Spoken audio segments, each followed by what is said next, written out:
When we speak of the human mind, we often imagine a stream of thoughts, emotions, and memories rushing endlessly, rarely resting. In our everyday life, the mind is pulled in many directions, toward work, relationships, news, and the endless small tasks that fill our days. We are used to a mind that is busy, scattered, and restless. But there exists another way of experiencing the mind, a way in which it becomes still, unified, and deeply at peace, without losing clarity. This is what the Buddha referred to as deep concentration, a state in which the mind is no longer dragged around by distractions, but rests firmly, like a candle flame unmoved by the wind. The four jhanas are the progressive stages of this stillness, each one deeper and more refined than the one before. In the early teachings, these states are not presented as mystical trances or supernatural powers, but as a natural development of a mind that has been trained in stillness and focus. They are part of the path to liberation, not a side activity for monks in remote forests. In fact, the Buddha spoke of them often, describing them as a pleasant abiding in this life. This means that the benefit of these states is not only for the future or for some distant goal, but can be experienced here and now, as a taste of freedom from the agitation that so often controls us. Many people today are drawn to mindfulness practice, which is wonderful, but they sometimes stop short of exploring deep concentration. They think mindfulness is enough, or they fear that going into still states might be escapism. In reality, mindfulness and concentration are partners. Mindfulness keeps us aware and present. Concentration gives the mind the stability and unification it needs to see clearly. Without stability, awareness can be scattered and shallow. Without awareness, stability can become dull and lifeless. The Buddha compared these qualities to the two wings of a bird. Both are needed for the mind to soar beyond its usual limits.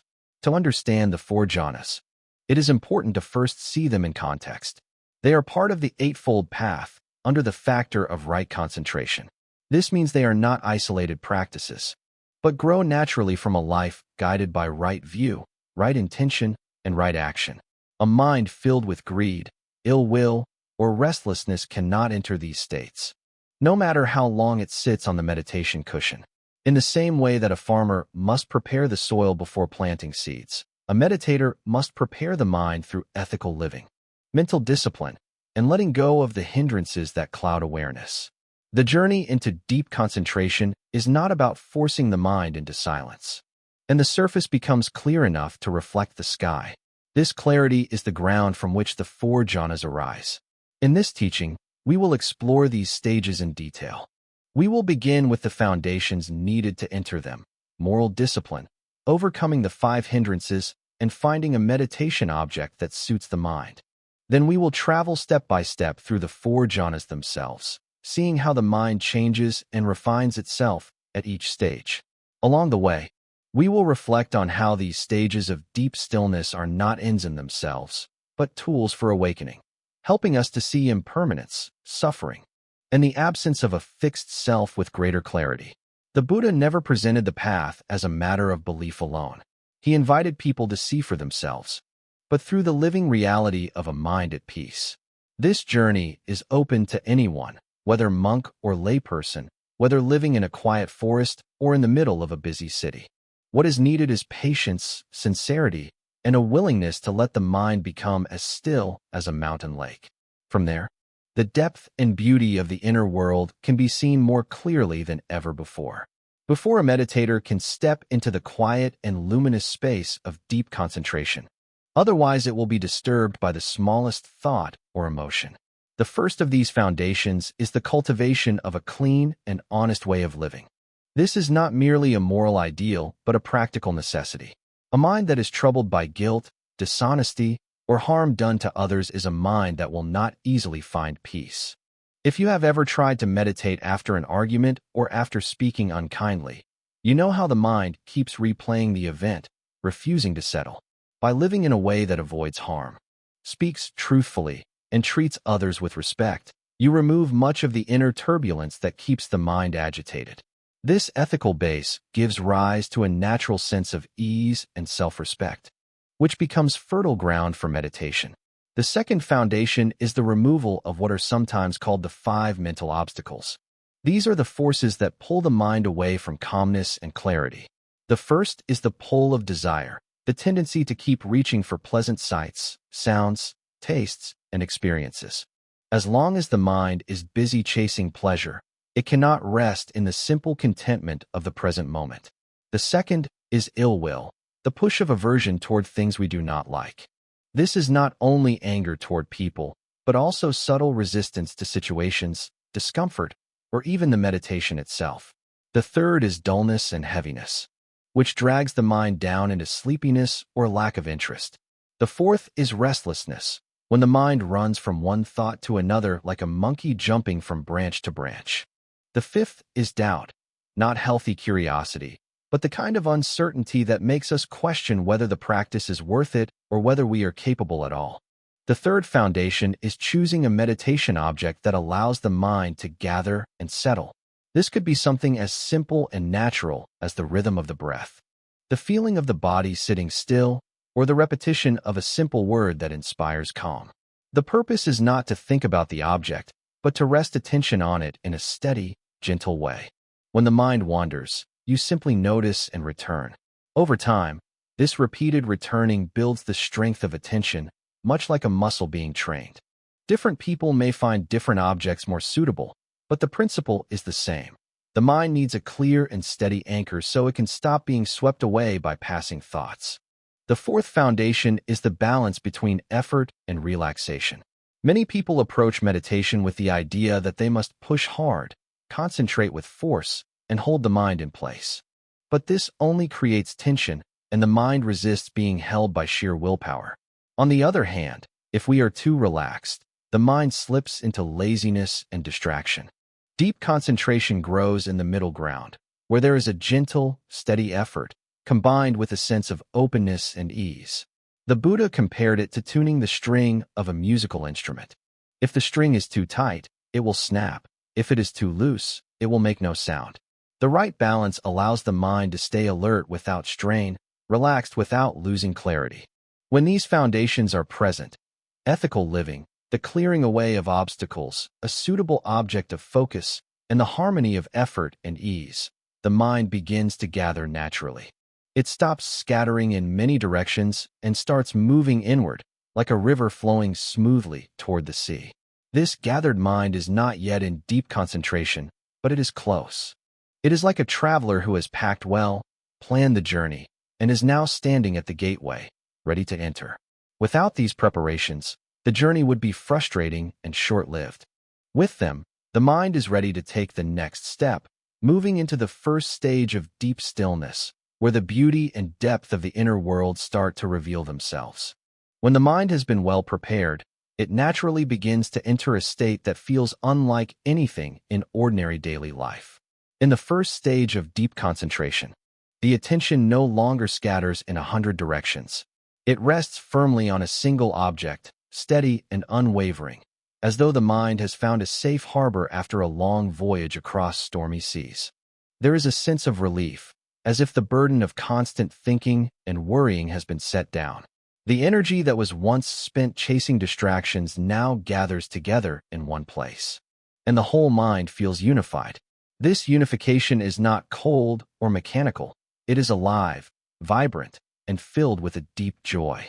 It is the joy of not having to be anywhere else, of not needing anything to be different, of being at home within oneself. At this stage, thinking has not completely disappeared. The mind may still form gentle, quiet thoughts about the object of focus, almost like a whisper in the background, but these thoughts no longer pull attention away. Instead, they seem to support the concentration, helping the mind stay close to its chosen object. Alongside this, there is a warm wave of rapture, a delight that fills the body and mind together. It can feel like the first warm sunlight after a cold winter, or like cool water on a hot day. This joy does not come from anything outside. It rises naturally from the stillness of the mind itself. It is not the excitement of getting what you wanted. It is the happiness of not needing to want anything at all. The body, too, feels different in this state. There may be a sense of lightness. The nervous energy that often lives in the muscles fades away. Even though the body remains still, there is no sense of stiffness or discomfort. Instead, there is a gentle ease, as if every part of you has agreed to rest together in harmony. It is important to understand that the joy of this stage, as pleasant as it is not the goal.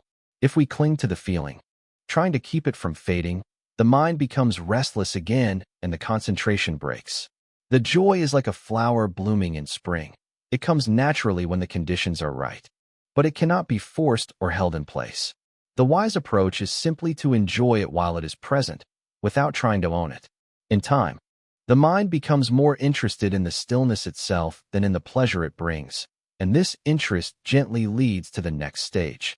Many people, upon first touching this state, are surprised at how normal it feels in one way and yet how extraordinary in another. It is not a trance, nor is it a dreamlike escape from the world. In fact, the mind is more awake and alert than ever before. There is a brightness to awareness, as though a dusty window has been cleaned and sunlight can now pour in freely. The senses become quiet, not because they are shut off, but because they no longer pull at the mind. You may hear a sound or feel a sensation, but it passes by like a leaf floating on water, leaving no disturbance behind. In this first stage of deep concentration, the mind learns what it means to be truly content in the present moment. It no longer needs to run after the future or revisit the past. It no longer feels threatened by what might happen. It rests here, in a simple unity, filled with gentle joy and steady focus. This is the doorway through which the deeper and more refined states will appear, but even on its own, this stage offers a taste of freedom that is rare in the world. It is a reminder that the mind, when given the right conditions, can be its own source of happiness, calm, clear, and complete within itself. As the first stage of deep concentration matures, something remarkable begins to happen. The gentle stream of thoughts that remained in the background during the first stage starts to fade away on its own. The mind no longer needs to quietly remind itself to stay with its object of focus. It simply does so, naturally and effortlessly. It is as if the training wheels have come off and the mind can now balance on its own, gliding forward in stillness without any wobble. This shift brings an even deeper sense of unity, and with it, the joy becomes richer and more steady, like a lake that is filled not by sudden bursts of rain, but by a deep underground spring that never runs dry. The silence in this stage is unlike the absence of noise in an empty room. It is an inner silence, where even the faintest mental chatter has ceased. There is no more inner commentary, no need to name or describe what is happening. The mind is simply present, aware, and bright, without the habit of talking to itself. This stillness is not forced. It arises naturally because the mind has found complete satisfaction in resting where it is. It is a silence that feels alive, full of energy and presence, as though every particle of awareness is awake and alert. In this stage, joy is no longer a wave that rises and falls. It becomes a steady glow, warm and unshakable. In the first stage, joy can feel exhilarating, even a little overwhelming at times. But here, it has matured into something more refined. It is deep and nourishing, like the gentle heat of sunlight on your skin after the morning chill has passed. This joy is not a reaction to anything. It is the natural fragrance of a mind that is free from distraction. The body may feel even lighter than before, as though it is floating or dissolving into the stillness. Every part of the body and mind seems to be in perfect agreement to rest together in peace. One of the striking features of this stage is the sense of stability. In the first stage, the mind may still wobble slightly, occasionally drifting toward thought before returning to its focus. Here, the unification is so strong that such wobbles are rare. The attention rests with its object as though it has merged with it, becoming inseparable. It no longer feels like you are focusing on something. It feels as though there is just the experience itself, whole and complete, without an observer separate from it. This can bring a quiet sense of wonder, as the boundaries between self and experience grow thin. There is also a sense of intimacy with the present moment that deepens in this stage. The mind is not only still, it is deeply at home. There is no urge to move on, no thought of what comes next, no measuring of time. Minutes or hours could pass without any sense of impatience. It is here that the meditator realizes that stillness is not a matter of holding on tightly, but of letting go completely. In this letting go, the mind sinks naturally into an even quieter and more balanced state, where joy remains but begins to give way to something even more subtle. The serene balance of equanimity that will unfold in the stage to come. As the joy of the second stage matures, something even more delicate and profound begins to take shape. The vibrant, glowing happiness that once filled the mind starts to soften, as though it has fulfilled its role and now steps aside to make space for something quieter. The mind begins to appreciate the beauty of a single, gentle note sustained in perfect pitch.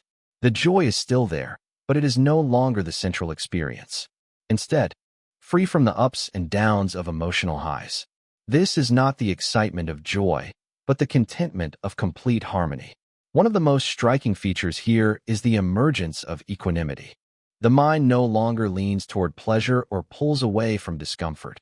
It rests in a state of acceptance so deep that nothing seems capable of disturbing it. This is not indifference, where one becomes numb or uncaring. It is a profound stability, where the mind sees everything with the same gentle clarity, without being pushed or pulled by it. In this balance, the heart feels safe and unshakable, as though it has stepped beyond the reach of the usual struggles. The body, too, seems to share in this balance. Any remaining sense of heaviness or movement has faded, replaced by a lightness that feels effortless. The breath is so calm and shallow that it can seem as if the body is breathing itself without the slightest effort from you. Sometimes it feels as though the boundary between the body and the space around it has dissolved, leaving only the experience of being, a simple, complete presence. This is a state where doing and striving have completely fallen away. There is only being. In this stillness, the mind has no desire to grasp at the pleasure it feels, nor does it fear its passing. Pleasure is present, but it is not the object of attention. It is simply part of the atmosphere, like the soft warmth of sunlight on a quiet morning. The mind does not cling to it or wish for more. This non-grasping is what makes the experience so profoundly peaceful. Without the constant push and pull of craving, the mind rests in its natural state of balance. The third stage reveals an important truth about happiness. The deepest contentment is not found in the intensity of feeling, but in the absence of disturbance. Joy can still carry a subtle current of excitement, and excitement, no matter how refined, still carries the seeds of restlessness. Here, that current has calmed. What remains is pure, steady ease, an ease that is neither thrilling nor dull, but deeply satisfying in its simplicity. For many, this stage can feel like the most restful place the mind has ever known. There is no pressure to maintain it, because it arises naturally when the conditions are right. And yet, as serene as it is, there is a gentle awareness that even this peace is not the final goal. The pleasure, though subtle, is still a conditioned state, something that depends on specific circumstances. It is beautiful, but it is not unchanging. Recognizing this truth plants the seed for moving beyond pleasure altogether, toward the even greater freedom of a mind that is fully at rest without depending on any feeling at all. In the stillness of this stage, the mind learns one of its most important lessons, that freedom is not about adding more joy, more peace, or more anything. It is about letting go of the need to hold on to any of it. This insight quietly prepares the heart for the final stage of deep concentration, where even the refined pleasure of this stage will dissolve into pure equanimity, untouched by the rising and falling of any feeling. In the journey of meditation, there is a point where the mind begins to recognize the delicate balance between effort and ease. Too much effort and the mind becomes tense, strained, unable to rest in the present moment. Perhaps by opening the eyes slightly or taking a few deeper breaths to reawaken clarity. Over time, this practice of tuning your awareness becomes natural. Like walking a familiar path in the dark, you begin to know the feel of it without having to think about each step.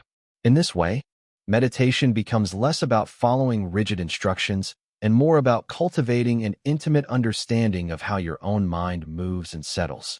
This understanding is what allows you to go deeper, not because you are pushing towards some distant goal, but because you are learning to stay fully present with whatever is here.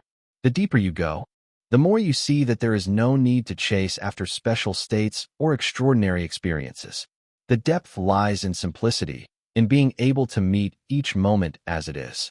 Insight naturally arises, not as something forced, but as a clear seeing that was always possible once the noise subsided. This is the gentle art of staying balanced in meditation, an art that unfolds endlessly, revealing deeper layers of peace and understanding. There comes a stage in deep meditation when the sense of time begins to dissolve.